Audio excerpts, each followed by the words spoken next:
Hello everybody, welcome to the Viper Buildoff for 1982. This is the second half of the entries, 13 to 25. We're going to put these cars on the dyno, give you a first impression of their looks, and take them to the track for a little bit of driving, just to get a feel for what they're like. Let's get started. First up here is going to be the Lanson, and this one's another masterclass on the using the Chrysler corporate design on a, coupe chassis to make something that could look like the top-of-the-line Dodge model.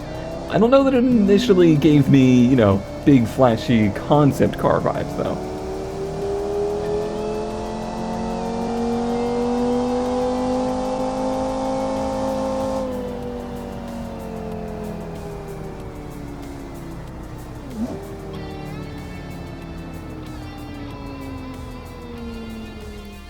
Lucky Shark with something pretty different. I feel like the design aspects, they're there to make it look like it fits in the era. It looks like, the soon-to-be coming like Dodge Charger model and stuff like that. The design works for the era. I'm just not sure if the design is initially working for me.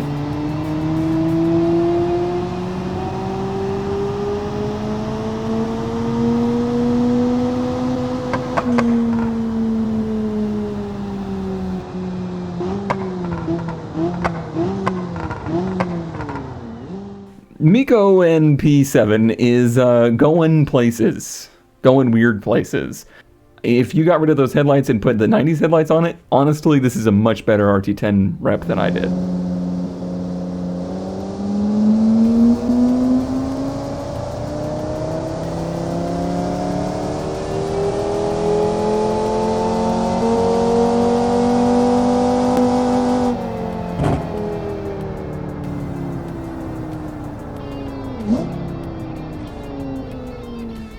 Mr. Chips does not disappoint. This one is very 80s. It's got all of that futurism style to it, very, CAD designed. It's got the right kind of color scheme. Some of the details I'm not 1,000,000% on board with, but we'll have to see it more up close, I think, to fully understand it.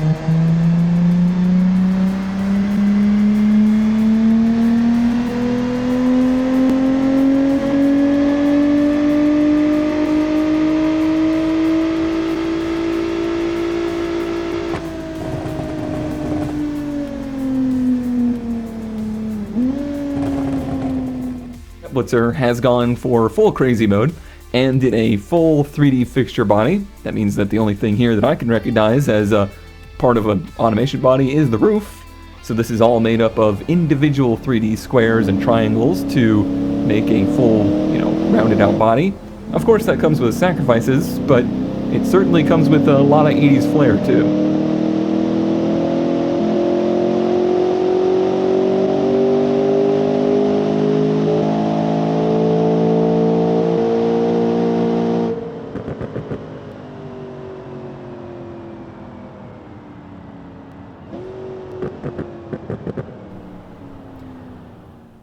Powers 2440. So this one's a nicely detailed design. It has a kind of a mishmash, in my opinion, of eras of design in it. Like there's some 70s, there's some 80s, and there's definitely some 90s and maybe even 2000s as well.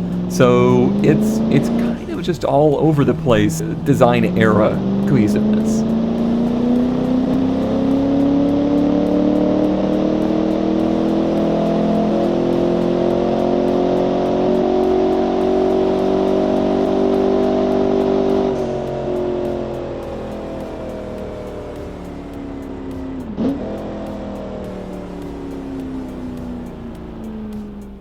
Kikwe Sky has gone for another one of the, corporate style design. It is also a throwback to the Dodge Daytona with its very large wing. I'm not sure how well that aesthetic or design choice would have gone. I don't know how nostalgic people were for that look, but it might just work. I need to see more of it.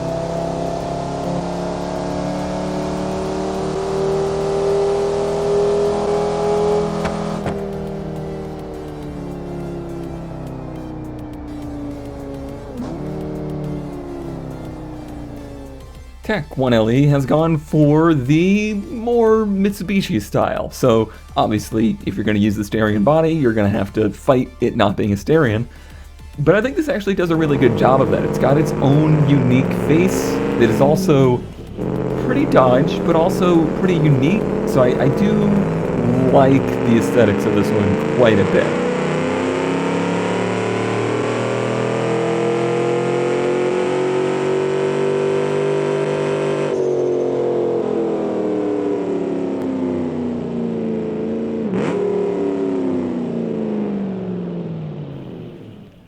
Somebody went there, and that somebody is Tank. Somebody went for full concept car. I was curious if people would be bold enough to try it, and Tank is at least one person that did.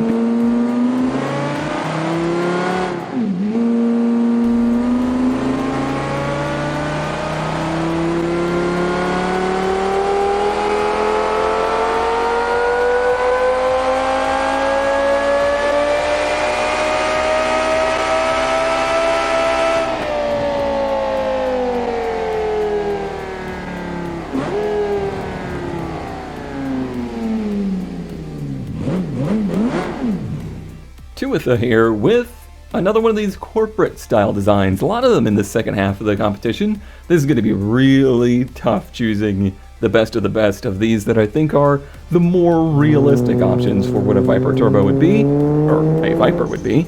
That turbo branding just drew me right in.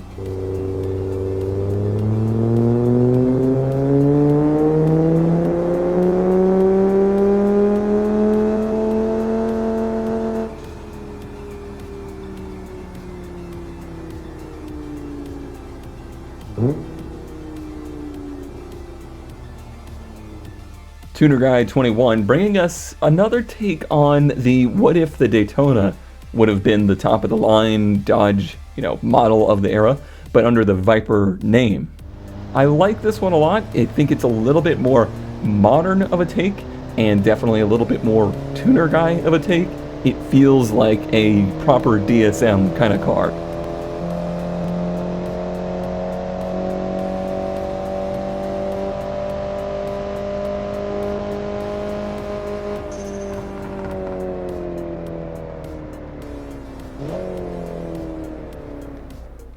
Vigoso has gone a little bit more wild. This is a design that screams concept car to me. It's got a very strange, front buttress is what I'm going to call it. It's got a very unique headlight situation.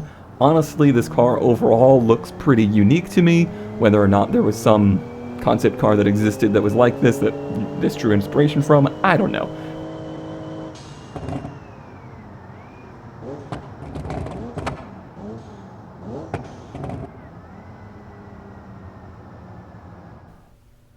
And rounding off with Zwie Winters with a pretty darn unique design. This is heavily European, I would say even French perhaps? Something completely different, something I've never seen before. I don't know that it screams Dodge to me, but it certainly does scream, look at me, I'm different. And that could be a good thing.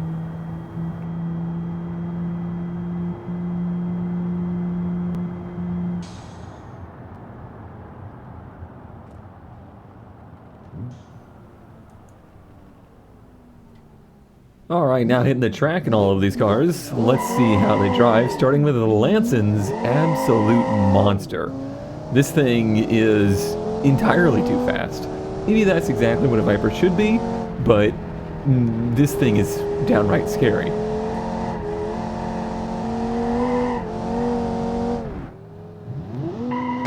Lucky Sharks definitely seems like it's a little bit more tame. Obviously being a turbo car, it has a little bit of that turbo car charm and different power levels at different, boost levels. Overall, though, it seems like a really nice driving car. It's probably just a good place to be.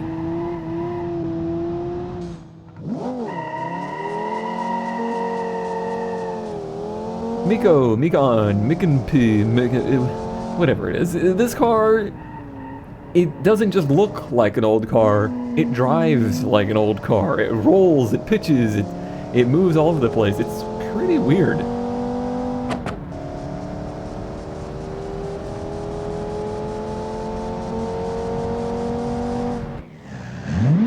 Mr. Chips, this car is a pleasure to look at, but it's actually even more of a pleasure to drive. This might be one of the best driving cars so far. I can't wait to hopefully have the opportunity. You know what? We'll go ahead and say we're going to have the opportunity to drive this car some more.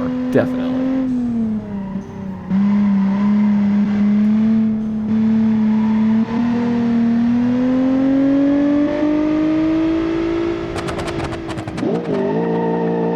Niplitzer, this car is muscle. This thing just drives, kind of handles, has the power delivery style of a muscle car. The visuals kind of back that up. It does have a kind of a brute look to it in its kind of awkward angular way, but I think the power matches the aesthetics.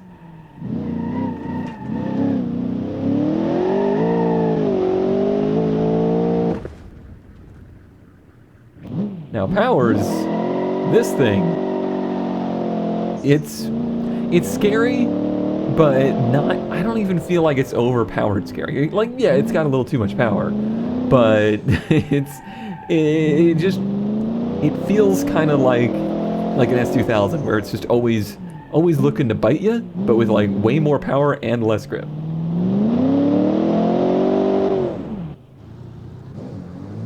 Kikwe's car, this thing is a little deceptive because it doesn't feel outright crazy powerful.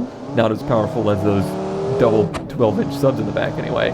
But it does feel like it's right on the edge of trying to lose control all the time, which, again, not necessarily a bad thing. I don't like that wing's doing much though.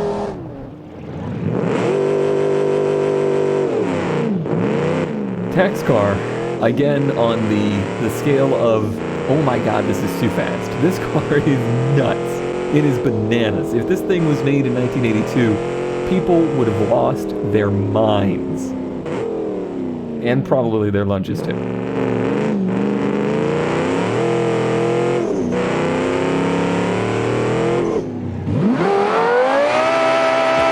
of losing their minds, Tank's basically, you know, GTB prototype. You're not going to get to see it very much here because this thing is just an absolute murder machine. It's fast, it's scary, it's crazy.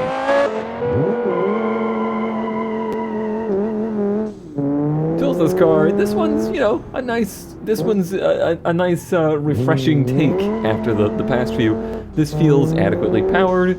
Not particularly dangerous, but just a nice driver.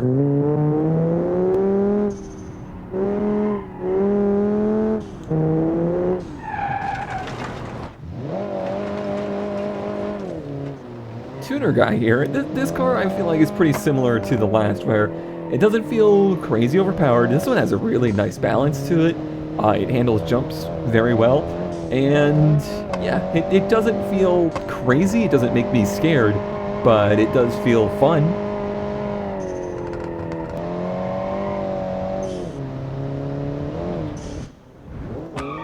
Vigoso, pretty wild looks, pretty wild driving too. This thing is, it's on the edge. It's like nearly too much power. It probably is, but it's manageable. I don't know. This one kind of felt borderline to me. Like, yeah, this would carry a reputation to it, but it might be a good reputation of being a Widowmaker.